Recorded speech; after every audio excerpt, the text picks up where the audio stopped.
pertanyaan pada ahli ini.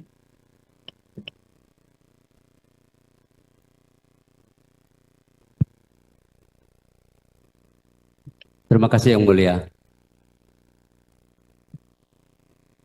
Terima kasih Dr. Asmi yang telah hadir dalam sidang kedua.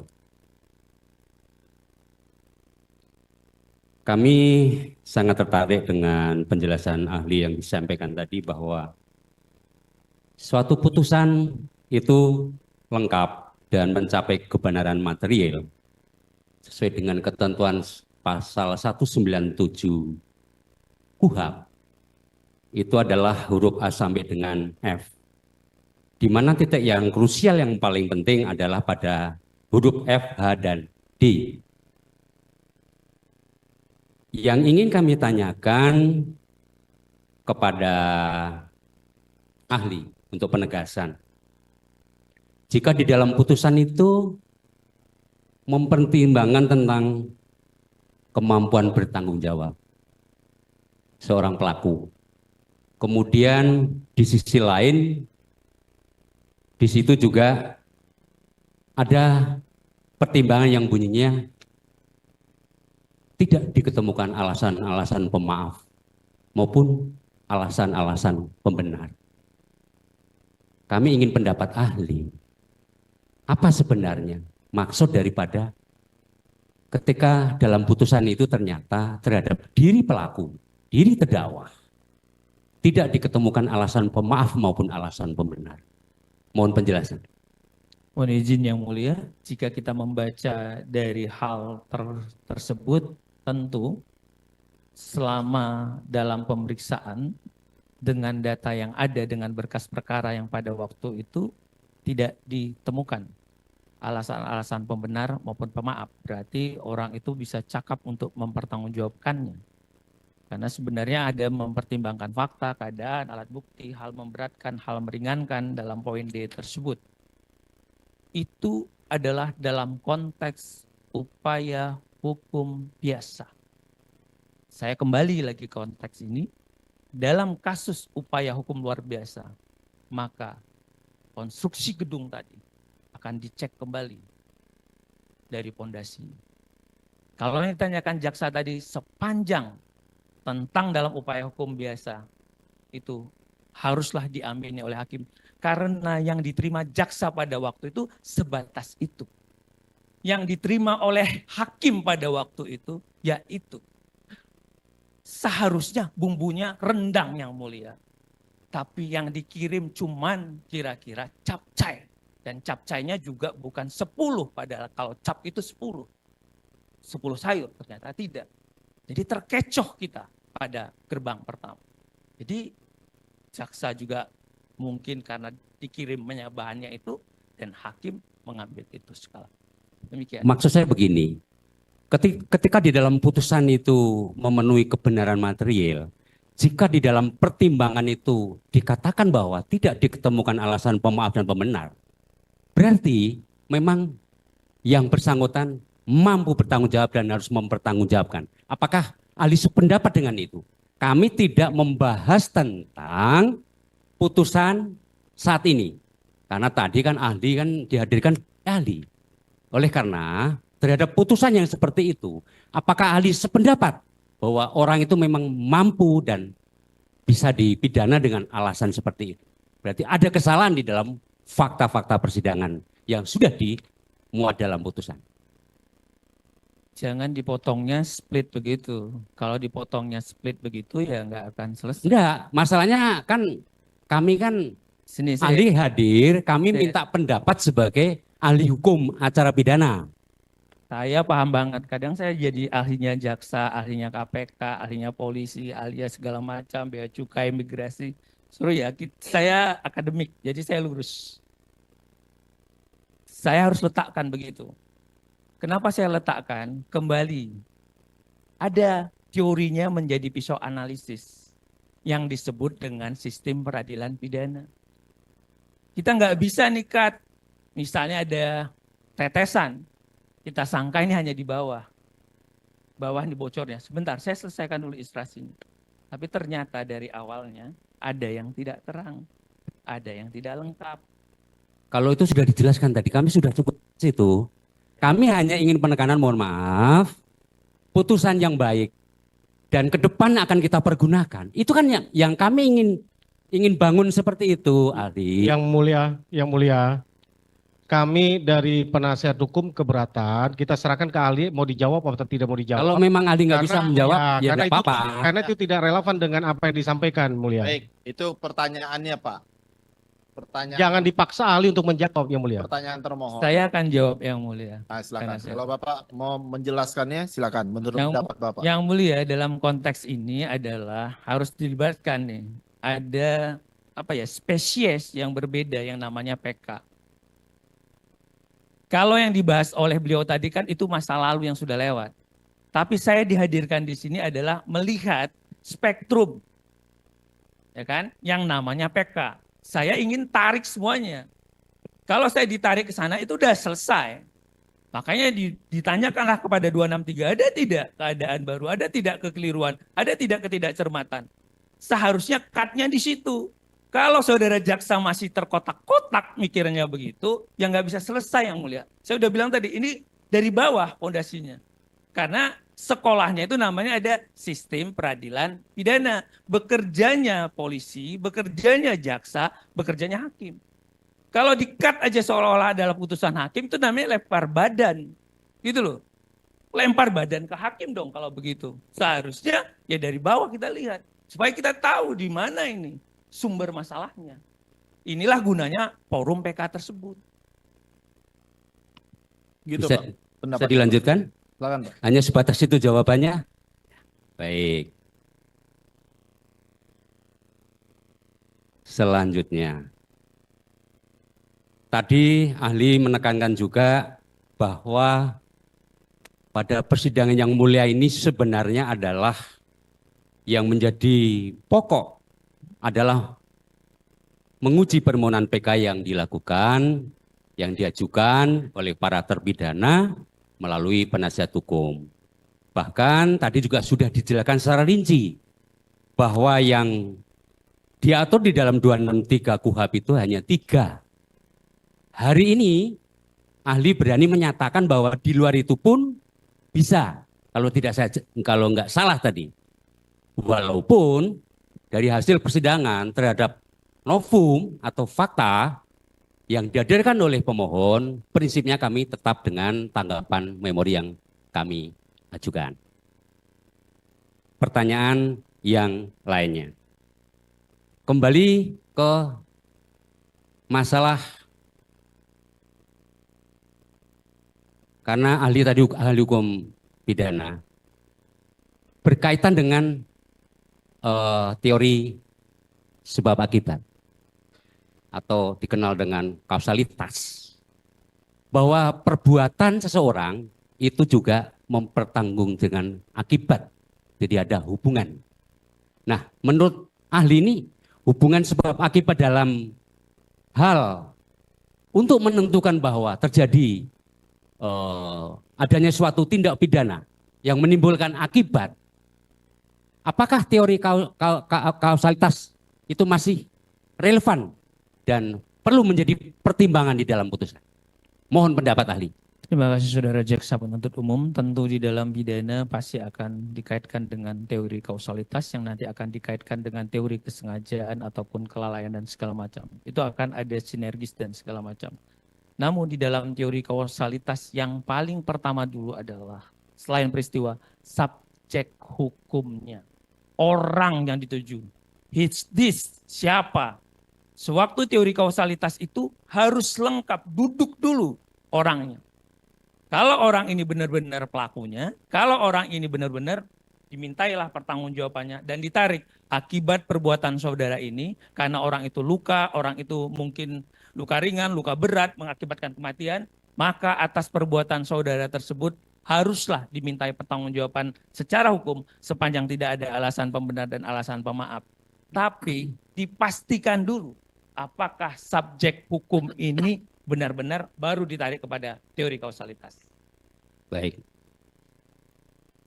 Selanjutnya,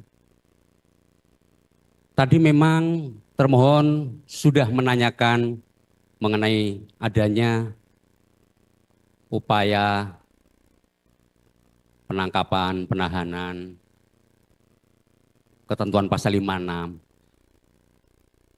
Kami sudah paham, kami sudah tahu, tapi ingin penegasan ahli kembali. Terkait pra-peradilan, apakah memang sudah diatur secara khusus di dalam KUHP dan bentuk daripada putusan pra-peradilan itu ada berapa? Kami mohon penegasan supaya lebih jelas. Bukan berarti kami tidak paham. Kebetulan hari ini ahli hadir, mohon pendapatnya. Ya, kalau sudah paham seharusnya bisa mengerti. Tapi kalau yang mulia, Penonton. saya mengundang Tolong. saudara untuk membaca pasal 1 angka 10. Dijuntukan dengan pasal 77, 78, 79, 80, 81, 82, 83, stop di 84. Itu adalah yuridiksi daripada Prapit. Prapit itu ada 5 matra. Diawali dengan sah atau tidak sahnya penangkapan. Sah atau tidak sahnya penahanan. Sah tidak sahnya mungkin penghentian terhadap penyidikan atau penuntutan. Sah atau tidak sahnya sekarang naik tarik dalam putusan MK 21 penetapan tersangka, penyitaan dan penggeledahan. Putusannya. Putusannya apakah itu ditolak atau diterima? Itu yang kira-kira yang selalu saya ketemu, ditolak karena memang masuk ke dalam pokok perkara, ini segala macam. Oh, ini hanya menguji syarat formil dan segala macam. Itu yang biasa dilakukan dalam praktek peradilan. Karena ada Perma nomor 4 tahun 2006 yang membatasi tentang hal tersebut. Intinya sudah diatur secara khusus dan itu merupakan ranah daripada pra-peradilan.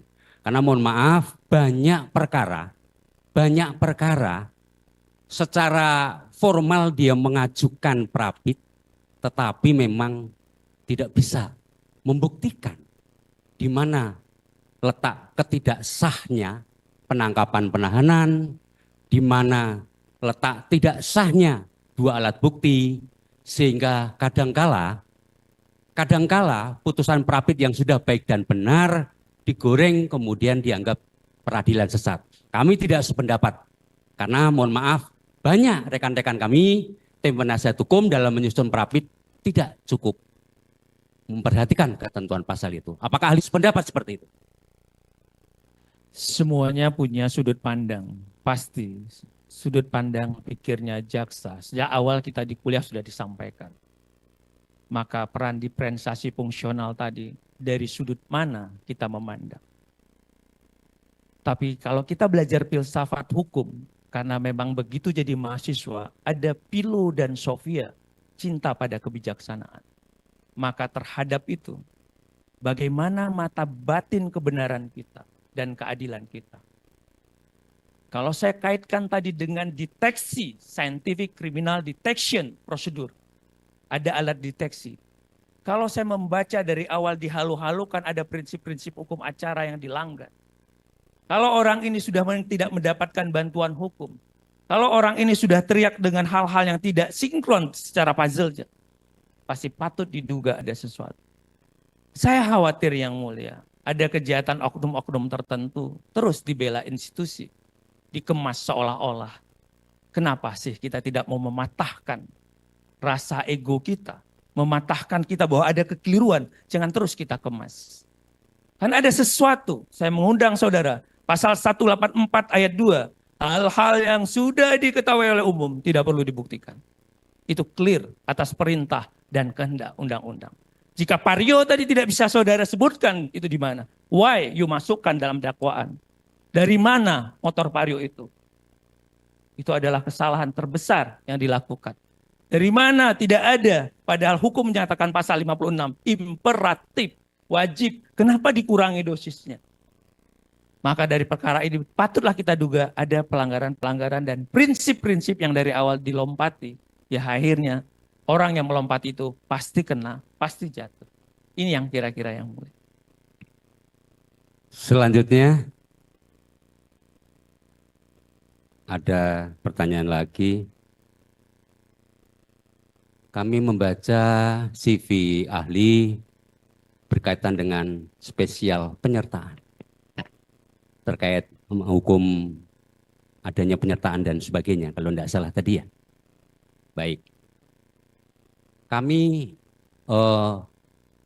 menanyakan tentang penyertaan ini. Katakanlah pelakunya memang lebih dari satu dan telah terjadi kesepakatan atau bersama-sama. Namun si pelaku ini tidak sampai selesai dia melakukan perbuatan pidananya. Tetapi ada niat, ada kehendak bersama. Apakah terhadap kasus yang ikut melakukan tindak pidana tetapi tidak sampai selesai, menurut pendapat ahli, bisakah itu dianggap sebagai penyertaan? Mohon pendapat ahli. Siap, Yang Mulia, ini diatur dalam pasal 55 dan 56. Di situ sangat jelas. Sepanjang ada keinginan yang sama, sepanjang ada perbuatan fisik yang bersama, tentu dapatlah dikategorikan. Tapi untuk itu juga ada juga dalam pasal pidana yang menyatakan tentang percobaan pidana. Karena tidak selesainya perbuatan tersebut. Akhirnya jaksa biasanya akan mengidentifikasi dalam dakwaannya, Yang Mulia. Kualifikasi apa yang dikenakan kepada orang yang tidak selesai. Kualifikasi pasal yang mana yang harusnya diterapkan. Jangan dipukul rata seperti dalam kasus ini.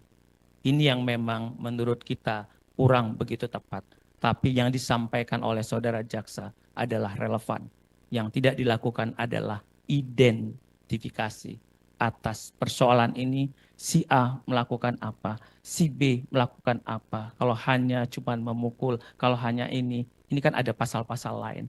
Makanya bukan didakwakan dengan pembunuhan seperti dalam perkara ini. Kami lanjutkan. Ketika kami membaca atau menafsirkan ketentuan 265 KUHP, selaku termohon menjelaskan bahwa pada pokoknya ketentuan 265 KUHP mensyaratkan hakim yang ditunjuk terkait sidang PK bukanlah hakim yang menyidangkan perkara semula. Sedangkan hakim yang ditunjuk menyidangkan perkara PK dibatasi kewenangannya, yakni sebatas penilaian formal. Sedangkan penilaian material merupakan kewenangan Mahkamah Agung RI. Yang kami tanyakan dan perlu pendapat ahli berkaitan dengan pendapat-pendapat ahli maupun yang telah ditanyakan oleh tim penasihat hukum, makna dari 265 yang seperti ini seperti apa? Mohon penegasan ahli. Karena ahli adalah ahli hukum acara pidana. Itu 265 ayat berapa ya? Pasal 265 semua. 265 itu Iya. ada ayat 1, ayat 2, ayat 3, ayat 4, ayat 5. Kalau kita masuk satu komplek bingung kita. Baik.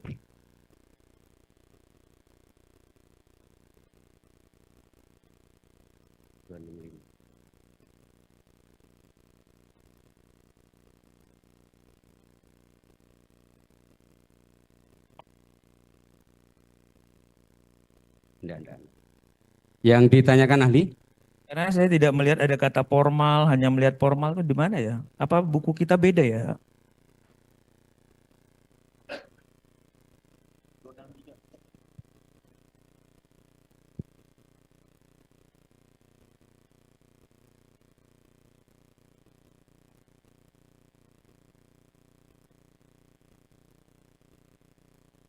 Itu poin 3. Poin 3. Maksudnya secara formal bukan berarti kami menafsirkan keliru, mensyaratkan hakim. Apakah Saudara ahli setuju jaksa 265 itu hakim yang menyidangkan adalah berbeda dan hanya terkait masalah penilaian formal. Saudara jaksa, saya tadi Kalau substansi materialnya adalah Mahkamah Agung karena Hakim Agung lah yang berwenang memutus perkara ini. Sementara kita adalah dalam konteks memberikan pendapat dan kesimpulan. Ya, mohon izin saudara jaksa, saya mengkoreksi dulu tadi. Saya membaca lex scriptanya itu kan ada secara formal dan segala macam. Betul nggak? Ya. Tapi wajar kita salah, kita hilap. Sementara di 265 ayat 3 itu tidak ada narasi seperti itu. Ya, karena kalau membaca undang-undang itu diksinya harus jelas. Karena kita sekolah hukum. Jadi kalau saya membaca 265 ayat 3, atas pemeriksaan tersebut dibuatlah berita acara pemeriksaan yang ditandatangani oleh hakim, jaksa, pemohon, panitera. Berdasarkan berita acara itu dibuatlah berita acara pendapat yang ditandatangani oleh hakim dan panitera. Terus kalau di sini ada kata pemeriksaan, Kalau mohon izin dikaitkan pasal 1, pasal kan syarat formal itu.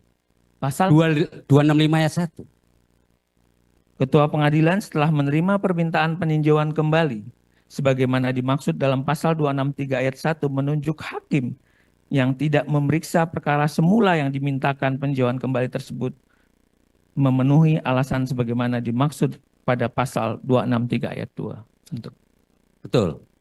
Berarti tafsiran 265 hakim yang ditunjuk menjalankan perkara sebatas penilaian formal. ya, kalau itu dibaca oleh orang yang sekolah ansih daripada membaca undang-undang. Tapi kita sekolahnya hukum. Hukum bisa ada rasa keadilan. Hukum tertulis dan tidak tertulis. Karena pendapat ahli maupun penasihat hukum yang lain juga berbeda. Kami menghargai itu. Nggak apa-apa. Makanya sepanjang kita menemukan gejala deteksi fakta-fakta tadi. Baik. Jangan kita abaikan ada fakta-fakta Baik. yang kurang. Kami sependapat itu. Baik. Lanjut Pak, kalau ada pertanyaannya.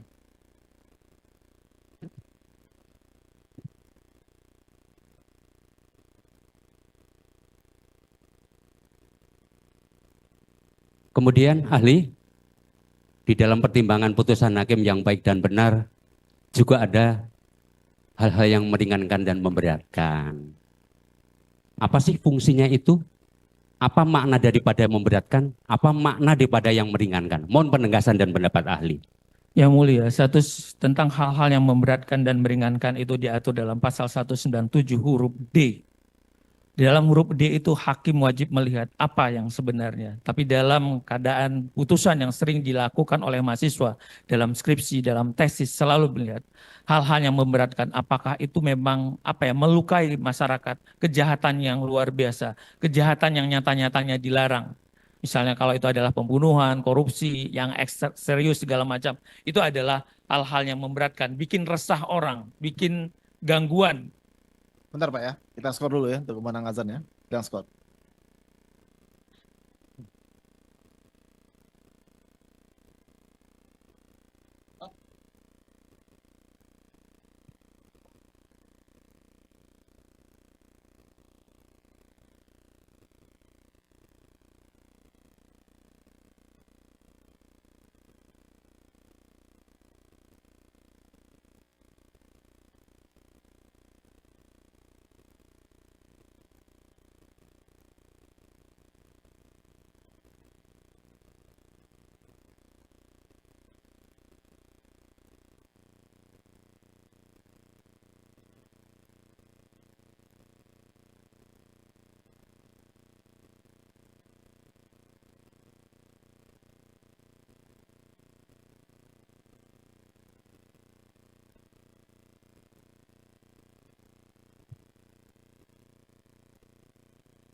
Bisa kita lanjut?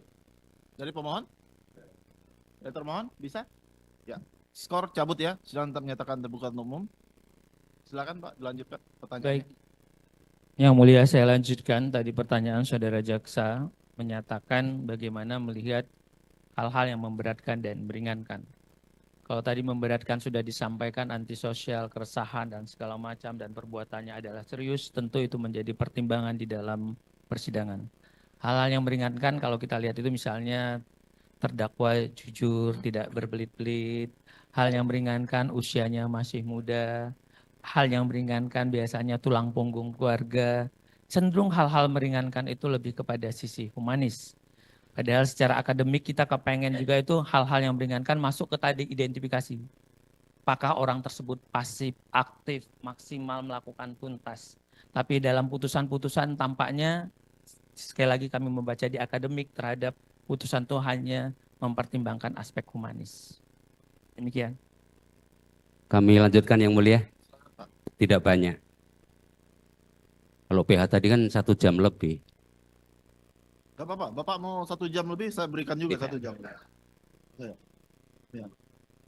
Kebetulan beliau Ya, jangan kesempatan Bapak yang ada baik minta berikan bisa 1 bertanya. jam. Bapak 1 jam setengah juga boleh. Silakan Pak. Baik, kami lanjutkan. Jadi hilang pertanyaan. Saudara ahli menyikapi putusan peninjauan kembali yang telah menjadi jurisprudensi khususnya perkara pidana. Kalau tadi tim penasihat hukum menitik beratkan kepada 3 poin di 263 ayat 2 dan 3 KUHP, adanya novum, adanya pertentangan berbagai keputusan, adanya kekhilafan maupun kekeliruan hakim. Kemudian ahli tadi menambahkan hal yang baru.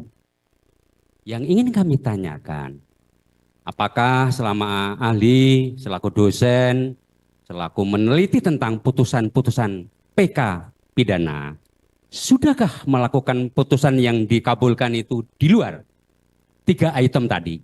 Atau masih sebatas yang 3 item novum, adanya pertentangan berbagai keputusan, dan adanya kekhilafan atau kekeliruan hakim. Hal ini penting supaya setelah sidang ini selesai, semua apapun putusannya harus kita hormati dan diterima semuanya oleh masyarakat. Mohon pendapat ahli. Ya, Majelis Hakim sepanjang yang kami perhatikan dari segi akademis tentu secara limitatif yang disebutkan di dalam KUHP. Itu yang memang tampak dalam praktek peradilan saat ini. Tapi, namun PK ini sering sekali muncul itu bukan dari institusi itu sendiri, yang mulia. Jadi di luar. Jadi bukanlah ada pengakuan, oh kami memang salah, memang ada pelanggaran, tidak ada sepanjang PK itu. Lebih kepada munculnya keadaan baru, ada kadang hal kesaksian baru, seperti Rian Jombang, betul kan? Termasuk dalam kasus-kasus yang tertentu itu muncul. Ini yang kadang mempertimbangkan Majelis Hakim Mahkamah Agung untuk melihat operandi itu. Oh ini ternyata ada nih orang lain yang mengaku, padahal enggak segala macam. Itu yang tadi kita bilang, kok bisa di tingkat kita lolos? Apa yang dilakukan pada waktu itu? Alat bukti apa yang dilakukan pada waktu itu? Padahal orang sudah dijatuhkan hukuman tetap. Maka saya kembali kepada esensi jiwa ruh daripada peninjauan kembali tadi.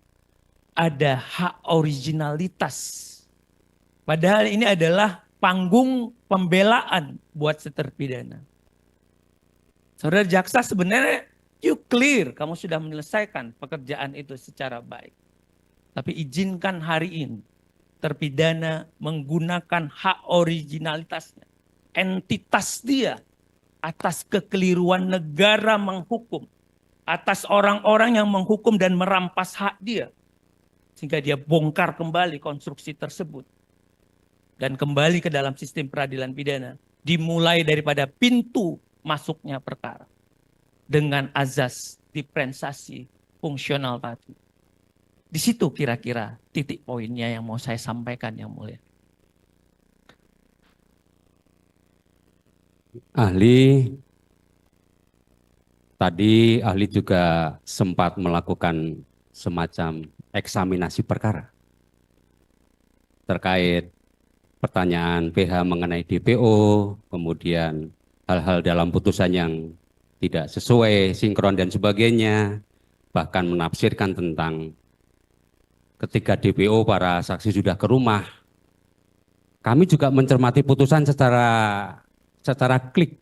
Kalau menurut ahli tadi kan harus klik, telusur, telisik, teliti. Izinkan kami berbeda pandangan.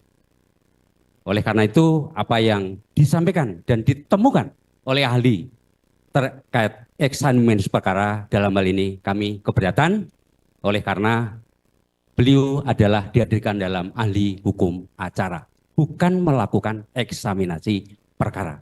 Walaupun beliau tadi sudah ada beberapa titik-titik itu. Kami memandang putusan yudik fakti sudah cukup mempertimbangkan semuanya itu, termasuk yang ditanyakan oleh pemohon. Oleh karena itu, izinkanlah kami menghargai juga, namun izinkan juga kami selaku penuntut umum tetap dengan jawaban kami. Terima kasih Yang Mulia. Yang mulia saya izin menjawab. Ya. Untuk terkait dengan itu, saya mengundang kita membaca buku pengantar ilmu hukum. Di dalam buku pengantar ilmu hukum ada sumber hukum.